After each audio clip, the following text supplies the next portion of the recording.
कर्नाटक में रोजाना 3000 से ज्यादा केस गोया मामूल बन गया है। गुज़श्ता एक हफ्ते से यही सूरत हाल है। आज भी कर्नाटक में 3648 केस सामने आए हैं, जिसके साथ ही कर्नाटक में पॉजिटिव केसों की तादाद 67,420 हो गई है। वहीं आज जनूबी रियासत में 72 अमवात दर्ज की गई हैं। रोज की तरह आज भी सबसे ज्यादा 1452 मामले दारुल-हुकूमत बेंगलुरु से सामने आए हैं। बेंगलुरु से ही सबसे ज्यादा 31 अमवात दर्ज हुई हैं। आंध्र प्रदेश में कोरोना वायरस की वबा शिद्दत इख्तियार कर गई। गुज़श्ता 24 घंटों के दौरान रियासत भर में 4076 कोरोना वायरस के नए मामले दर्ज हुए हैं। रियासत आंध्र प्रदेश में कोरोना वायरस से मुतासरा मरीजों की तादाद 53,000 के निशाने को पार कर गई। गुज़श्ता 24 घंटों के दौरान 54 मरीजों की भी मौत हुई है। रियासत में कोरोना वायरस से मरने वालों की तादाद 696 हो गई है। मशरक़ी गोदावरी जिले में सबसे ज्यादा 1086 नए मामले दर्ज हुए। गुंटूर में 596 जबकि करनूल में 559 नए मामले दर्ज हुए। बेंगलुरु में कोरोना से मरने वालों के लिए आखिरी आरामगाह कायम करने की कोशिश की जा रही है। जी हां, कोरोना के लिए ही अलहदा कब्रिस्तान बनाने की पहल हो रही है। हुकूमत ने बेंगलुरु के मुख्तलिफ मकामात में 35 एकड़ अराजी भी फराहम की है, लेकिन इस जमीन पर कहीं गैर कानूनी कब्जे हुए हैं तो कहीं पथरेली और बड़े बड़े खड्डों की जमीन है। इसलिए बेंगलुरु के एमएलए ज़मीर अहमद खान ने एक बार फिर रियासती हुकूमत को मकतूब लिखा है। अलहदा कब्रिस्तान के बनने तक मौजूदा कब्रिस्तानों में ही कोरोना की लाशों को दफनाने की आवाम और कब्रिस्तान कमेटियों से अपील की है। महाराष्ट्र के थाने म्यूनिसिपल कॉरपोरेशन ने अपने शहरियों के हक में एक मुस्बत व कारामद कदम उठाया है। कॉरपोरेशन ने मरीजों के इलाज के नाम पर जायद रकम वसूल करने वाले अस्पतालों से मरीजों की जायद रकम वापस करने का हुक्म दिया है। इस सिलसिले में अब तक 15 अस्पतालों से 196 मरीजों के 27 लाख रुपए की रकम वापस की जा चुकी है। मजीद इंक्वायरी जारी है। उसके लिए एक special squad honourable municipal commissioner साहब ने नियुक्त किया है। इस स्पेशल स्क्वाड ने करीबन 15 जो कोविड हॉस्पिटल है उनका छानबीन किया। उसमें से करीबन 1500 जो बिल्स है वो बिल्स प्राप्त हो गए। उसमें से 450 जो बिल्स है उनका छानबीन कर दिया और उसके बाद 196 जो आक्षेपार्ह या डाउटफुल बिल्स है उनके बारे में उन्होंने स्पेशल रिकॉर्ड किया है। अकोला में 3 रोजा लॉकडाउन के दौरान सिक्योरिटी के सख्त इंतजाम देखने को मिले। पुराने शहर और नए शहर के दरमियान पुलिस की जानिब से सख्त बैरिकेडिंग की गई थी, जिसकी वजह से गैर जरूरी तौर पर घूमने फिरने वालों के खिलाफ कार्रवाई करने में आसानी हुई। इसका जायजा लिया हमारे नुमाइंदे रिजवान खान ने। अकोला जिला में 3 दिन के लिए जो लॉकडाउन लगाया गया था, आज उसका तीसरा दिन है। इस वक्त हम खड़े हैं अकोला की जो सिटी कोतवाली पुलिस स्टेशन के सामने। आपको बताते चले कि जो सिटी कोतवाली पुलिस स्टेशन एक ऐसी जगह है जहां पर ओल्ड सिटी और न्यू सिटी का संगम होता है। ज़्यादातर जो लोग हैं वो ओल्ड सिटी से न्यू सिटी में आकर खरीदो फरोख्त करते हैं, यहाँ से सामान लेने की कोशिश करते हैं।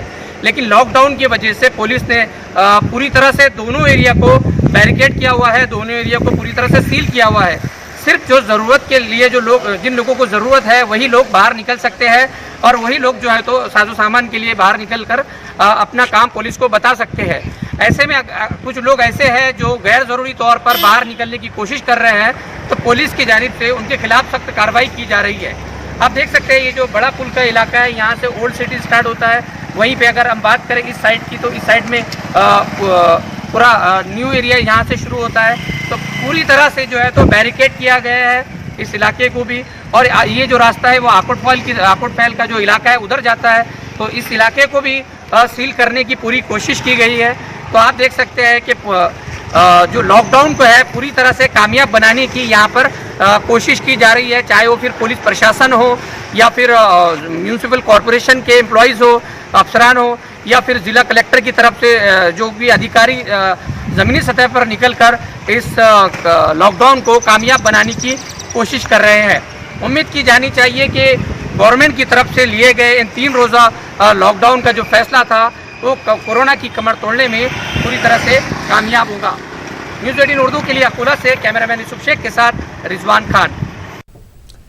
गुलबर्गा में मुकम्मल लॉकडाउन में की गई तौसी पर गुलबर्गा के शहरियों में मिला जुला रद्दमल देखा जा रहा है। कुछ शहरी लॉकडाउन को वक्त की ज़रूरत करार दे रहे हैं तो वहीं कुछ इसे गैर ज़रूरी करार दे रहे हैं।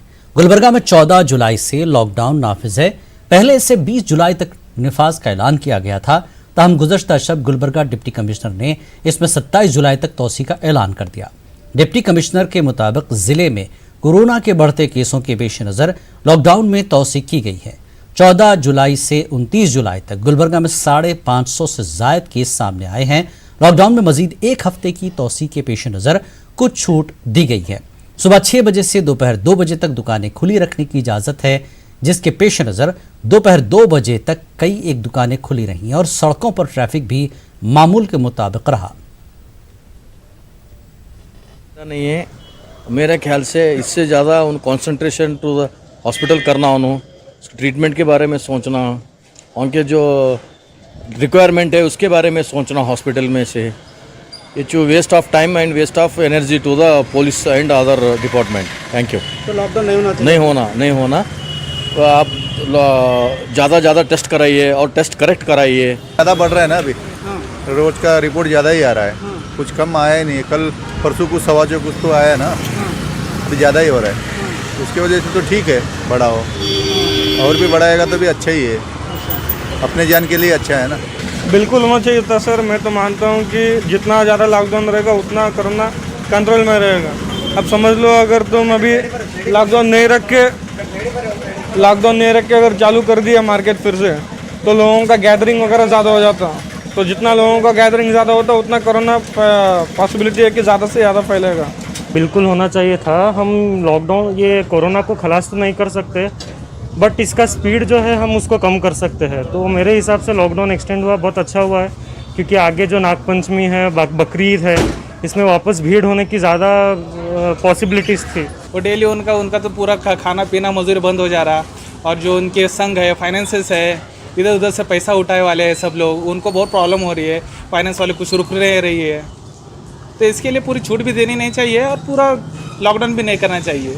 ये जो लॉकडाउन एक्सटेंड हो गया था, ये लॉकडाउन एक्सटेंड नहीं होना चाहिए था। फिलहाल जो हमारे जो सीएम येडियुरप्पा साहब ने कहा था कि अभी फ़िलहाल हमको यही महामारी के साथ फ़िलहाल चलना है। अब देखिए, अब किसी का अब जो लॉकडाउन हो रहा है, फ़िलहाल अंदर से दुकानें चालू हैं, जिसके चालू हैं ना चालू हैं, जिसके बंद हैं ना बंद हैं। लॉकडाउन एक्सटेंड से कुछ भी फ़ायदा नहीं है। लॉकडाउन एक्सटेंड करके कुछ नहीं है। लॉकडाउन बीमारी को जो कंट्रोल कैसा करना, वो हेल्थ डिपार्टमेंट के हिसाब से वो कंट्रोल करके लोगों में जो रोजगार भी चलना, कारोबार भी चलना, ये हमेशा के लिए अभी ये बात बोलते बोलते मेरे ख्याल से 2020 पूरा दिसंबर तक जाने वाला ऐसा नजर आ रहा मामला है। कर्नाटक के रायचूर जिले में गुज़श्ता चंद हफ्तों से रोजाना 15 से ज्यादा कोरोना के केसेस दर्ज किए जा रहे थे, जिसके पेश नज़र जिला इंतजामिया इस मोहलिक वबा के फैलाव को रोकने के लिए जिले में 15 से 22 जुलाई तक लॉकडाउन का ऐलान किया है। जिले में पीर के रोज सिर्फ 3 कोरोना के मामले सामने आए। इसी के साथ कोरोना केसेस की तादाद अब तक 999 हो चुकी है। मकामी लोगों का कहना है कि बढ़ते केसेस के पेश नज़र एक हफ्ता तवील जिला इंतजामिया का लॉकडाउन का फैसला समरावर साबित हुआ है। बंगाल में कोरोना के बढ़ते मरीजों के पेश नज़र आज कोलकाता में पुलिस हेडक्वार्टर लाल बाजार में मास्क बेदारी मुहिम चलाई गई। पुलिस कमिश्नर अनुज शर्मा ने कोरोना वबा से बचने के लिए मास्क व दीगर एहतियाती तदाबीर को जरूरी बताते हुए लोगों से मास्क पहनने की अपील की। आपको बता दें कि बंगाल में कोरोना के बढ़ते मरीजों के पेश नज़र कंटेनमेंट जोन में सख्त लॉकडाउन किया गया। साथ ही कोलकाता के कंटेनमेंट जोन इलाकों की तादाद भी बढ़कर 32 हो गई है। पहले कोलकाता में कंटेनमेंट जोन इलाकों की तादाद 24 थी। प्रत्येक मेडिकल सर्विसेज আছে, হেলথ ডিপার্টমেন্ট হলে, WHO হলে, ICMR সবই বলছে কি মাস্ক পরা এবং হাত পরিষ্কার রাখা এবং সোশ্যাল ফিজিক্যাল ডিস্টেন্সিং করা খুব দরকার আছে। মোবাইলটা একটু নামানো। মাস্ক অনেক লোক আপনারা দেখতে পাচ্ছেন, অনেক লোকের কাছে মাস্ক থাকে, পকেটে রাখে, ঠিক বলে পড়ে না। তার জন্য আমাদের জানা আছে, আমরা অ্যাকশন নিচ্ছিলাম। এটা লিগ্যাল অ্যাকশন যে ব্যাপার আছে সেটা চলছে, নির্ণয় আছে, সেটা আপনার সংবাদ মাধ্যমে বেরিয়েছে। बिहार में लॉकडाउन के सबब बकरीद के ताल्लुक से लोगों में काफ़ी उलझने हैं। अबुल कलाम रिसर्च फाउंडेशन के चेयरमैन मौलाना अनीसुर रहमान कासमी ने लोगों से अपील की है कि कुर्बानी वाजिब है, इसलिए इसमें कोई शक की गुंजाइश नहीं है। का महीना शुरू होने वाला है। अगर कल शाम को चांद नज़र आ गया तो 22 जुलाई से जिलहिज्जा का महीना शुरू होगा, वरना 23 जुलाई से शुरू होगा। जिलहिज्जा के पहले 10 दिनों में अल्लाह तबारक व तआला ने नेक आमाल को कबूलियत के लिए रखा है। वो 3 किस्म के हैं।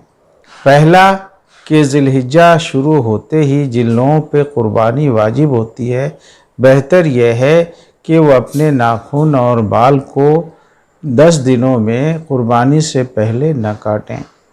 दूसरा अमल यह है कि 9वीं जिलहिज्जा को बेहतर यह है कि वह रोज़ा रखें। और तीसरा काम यह है कि 10वीं जिलहिज्जा को जो साहिब निसाब हैं वो अपनी तरफ से कुर्बानी करें, और जो साहिब निसाब नहीं है वो और साहिब निसाब दोनों कुर्बानी के से पहले ईद उल अज़हा की नमाज़ पढ़ें। लॉकडाउन की वजह से जहां ईद उल अज़हा की नमाज के लिए ईदगाहों और मसाजिद में बड़ी जमात की इजाज़त नहीं अगर होगी, वहाँ वो लोग छोटी जमात करके ख़ास जगहों पर अपने घर के दालानों में नमाज अदा करेंगे। और अगर लॉकडाउन जहाँ नहीं रहेगा वहाँ वो हस्ब मामूल अपनी नमाज अदा करेंगे। लेकिन कुर्बानी जिनके ऊपर भी वाजिब है वो ज़रूर अदा करें और कुर्बानी को एक बड़ा नेकी का काम समझें और उसमें एक दूसरे की मदद भी करें। कर्नाटक के रायचूर सिंधनूर शहरों में दूसरे मरहले के तहत लॉकडाउन जारी है। लॉकडाउन की वजह से कई बेघर और बेसहारा लोगों का जीना दुश्वार हो चुका है। ऐसे में स्वर्ण कर्नाटक रक्षणा सेना नामी समाजी तंजीम चंद बेघर और बेसहारा लोगों के लिए दिन में 3 वक्त के खाने का इंतजाम कर रही है। तंजीम के ज़िला सदर सादिक खान ने बताया कि उनकी तंजीम की जानिब से लॉकडाउन फर्स्ट से ये सिलसिला जारी है और बिला लिहाज मजहब व मिल्लत बेसहारा और मजबूर लोगों तक खाना पहुँचाया जा रहा है। लॉकडाउन हुआ था जब भी खाने का इंतजाम करे थे 3 टाइम का, बाद में से संडे लॉकडाउन बोल को गवर्नमेंट से ऑर्डर पास हुआ, जब भी हमें खाने का इंतजाम करे 3 टाइम। अब फिर 15 से 20 को 2 तारीख तक जो अब का लॉकडाउन है, ये लॉकडाउन में भी हमें 3 टाइम का खाने का इंतजाम कर रहे। महाराष्ट्र के पावरलूम शहर भीवंडी में बिजली के इजाफी बिल और यहां की प्राइवेट बिजली कंपनी टोरेंट पावर पर बदनवानी और जायद बिल भेजे जाने का इल्जाम MIM के मकामी सदर खालिद गुड्डू ने आयद किया था।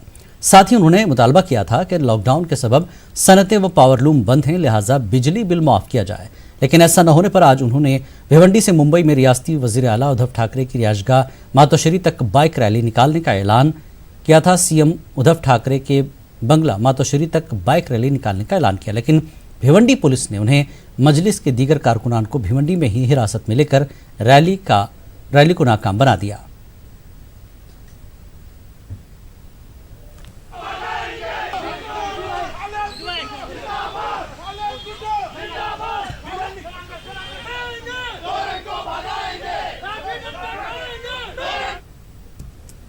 कोरोना वायरस और लॉकडाउन की वजह से जहां आम जिंदगी मुतासिर है और लोगों की माशी हालत खराब है, वहीं मुंबई और महाराष्ट्र में बिजली के बिल में इजाफे की शिकायत मौसूल हो रही है। मजलिस इत्तेहादुल मुस्लिमीन ने रियासती हुकूमत से अवामी सतह पर बिजली बिल माफ़ करने का मुतालबा किया। MIM ने बिजली बिल माफ़ न करने के एवज एहतजाज की धमकी दी। ऑल इंडिया मजलिस इत्तेहादुल मुस्लिमीन की तरफ से एक मूवमेंट चलाया जा रहा है, वो इलेक्ट्रिक बिल के ताल्लुक से है, बिजली बिल के ताल्लुक से है। चूँकि लॉकडाउन में लोगों का कारोबार तबाह हो गया है, नौकरियां छीन गई हैं, लोग परेशान हैं, उनके पास पैसे नहीं हैं, खाने पीने के पैसे नहीं हैं। ऐसी सूरत हाल में बिजली कंपनियों ने उन पर जुल्म किया है और बग़ैर मीटर रीडिंग के इतना ज़्यादा बिल भेज रहे हैं कि नाकाबिल बयान है, नाकाबिल तसव्वुर है। बाज़ लोग जिनके घर बंद हैं, जिनकी दुकानें बंद हैं, उनके ही बिल आ रहे हैं 5-5 हज़ार, 8-8 हज़ार, 10-10 हज़ार बिल आ रहे हैं। बहुत से लोग तो ऐसे हैं इनके 60-60 हज़ार, 70-80 हज़ार बिल आए हैं। ऐसी सूरत हाल में मजलिस ने ये मुतालबा किया गवर्नमेंट से, महाराष्ट्र सरकार से, कि कम से कम 6 महीने का आवाम का बिल माफ़ किया जाए। आप हमें सड़कों पर निकलने मजबूर न करें, हमारी बात को सुने, आवाम को राहत पहुंचाने के लिए 6 महीने का कम से कम बिजली बिल माफ़ करें। खास बात का सिलसिला जारी रहेगा एक ब्रेक के बाद।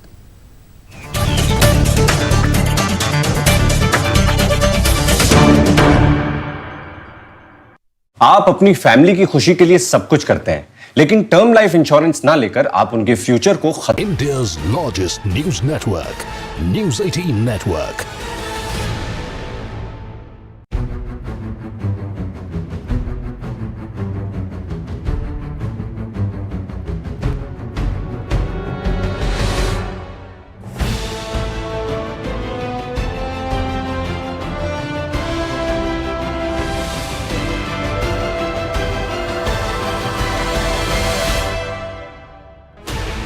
Sixteen channels, 15 languages, 26 states, 1200 plus reporters, 66.9 crore viewers. India's largest news network, News 18 Network.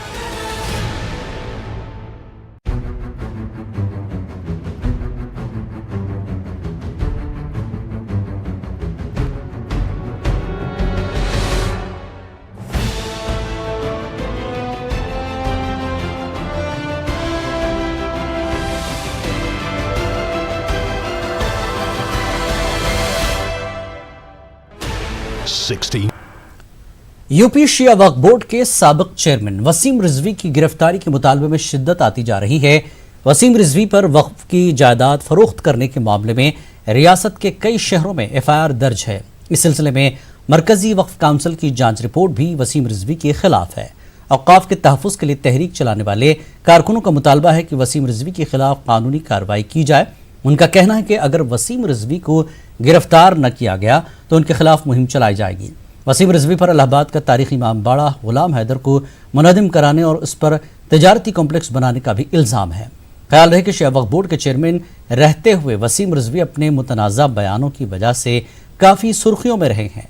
ख़ासतौर से बाबरी मस्जिद और उलमा दीन के बारे में दिए गए उनके बयानों पर मुस्लिम तबके में आज भी सख्त नाराज़गी है। मुसलमानों का सवाल है कि जब वसीम रिजवी के खिलाफ पुलिस में केस दर्ज है तो उनको अभी तक गिरफ्तार क्यों नहीं किया गया।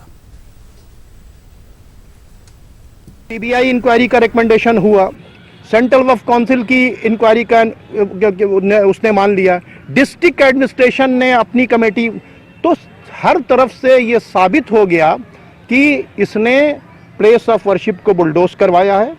और प्लेस ऑफ वर्शिप को बुलडोज करने के लिए स्टेट गवर्नमेंट ने माना, वरना स्टेट गवर्नमेंट 153A की परमिशन नहीं देती। तो 153A के परमिशन के बावजूद वसीम रिजवी को न गिरफ्तार करना, तो ये तो सीधा सीधा बता रहा है कि स्टेट गवर्नमेंट इसको कहीं ना कहीं बचा रही है।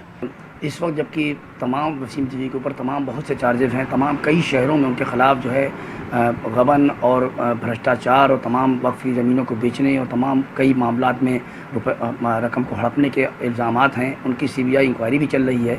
उनके ख़िलाफ़ सेंट्रल वक्फ काउंसिल ने जो इंक्वायरी की है उसमें भी रिपोर्ट उनके ख़िलाफ़ पेश की है और तमाम गंभीर चार्जेस हैं उनके ऊपर। लेकिन वसीम रिजवी को भले ही दोनों वक्फ बोर्ड शिया और सुन्नी दोनों के चेयरमैन को हटा दिया गया है, वसीम रिजवी भी अपने पद पर नहीं है, लेकिन उनके क्या कहा जाए कि उनके तार कितने लंबे जुड़े हुए लोगों से कि उनको यूपी सरकार ना तो गिरफ्तार कर रही है और ना ही उनके खिलाफ कोई इस तरह की कार्रवाई की जा रही है।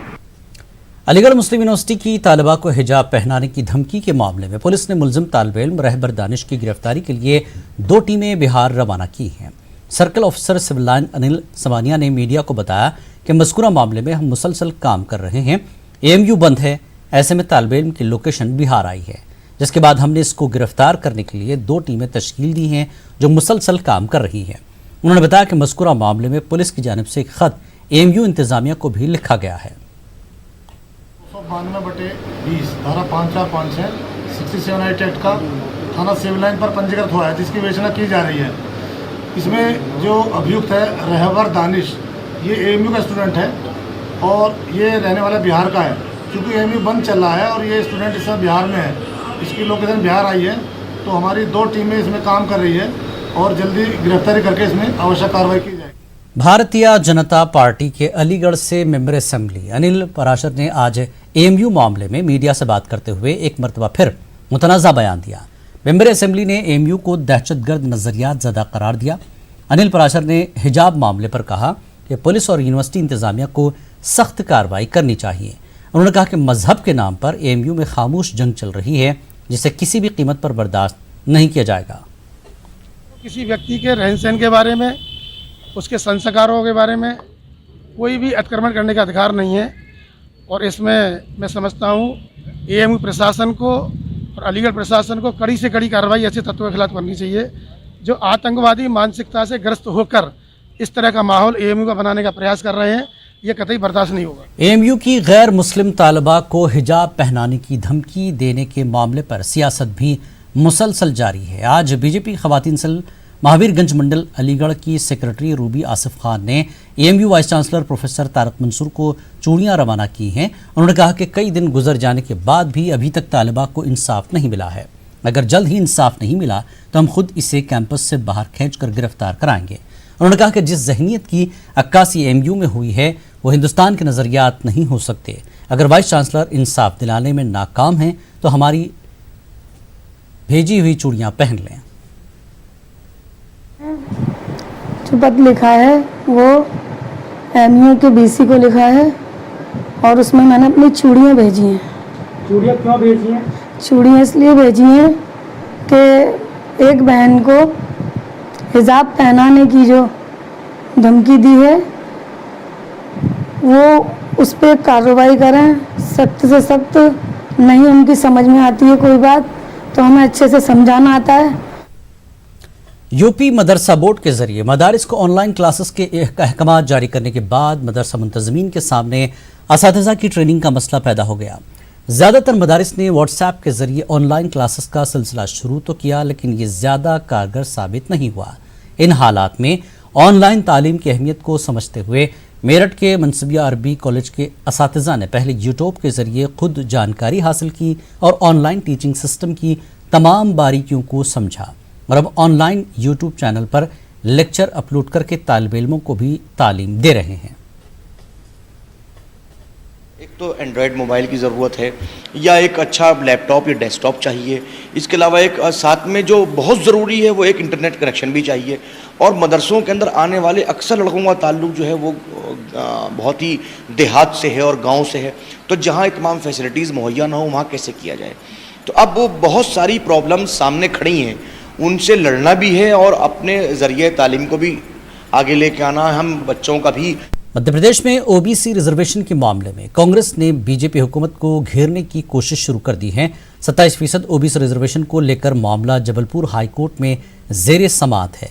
ऐसे में कांग्रेस ने हुकूमत से अदालत में ओबीसी रिजर्वेशन के मामले के मौक़िफ़ को मजबूती से पेश करने का मुतालबा किया।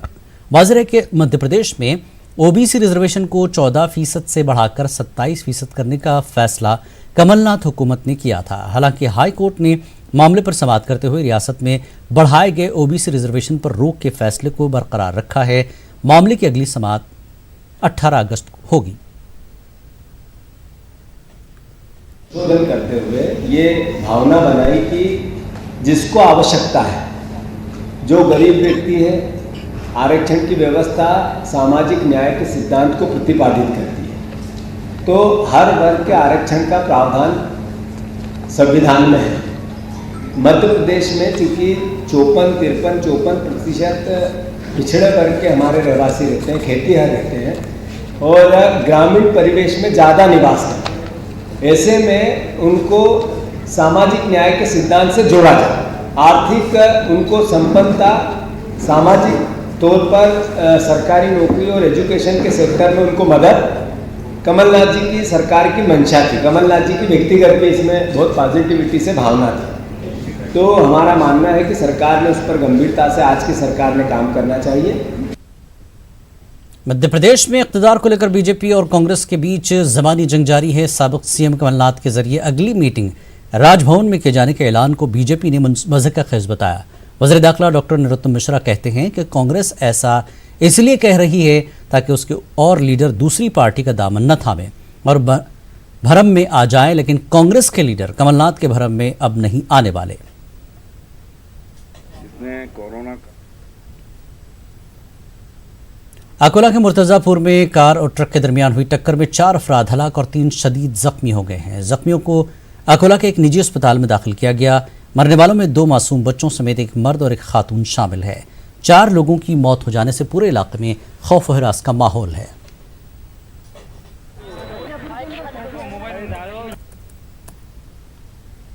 खास बात इंडिया में फिलहाल इतना ही। मजीद ताज़ा खबरों के लिए आप लॉग इन कर सकते हैं news18urdu.com पर। आदाब।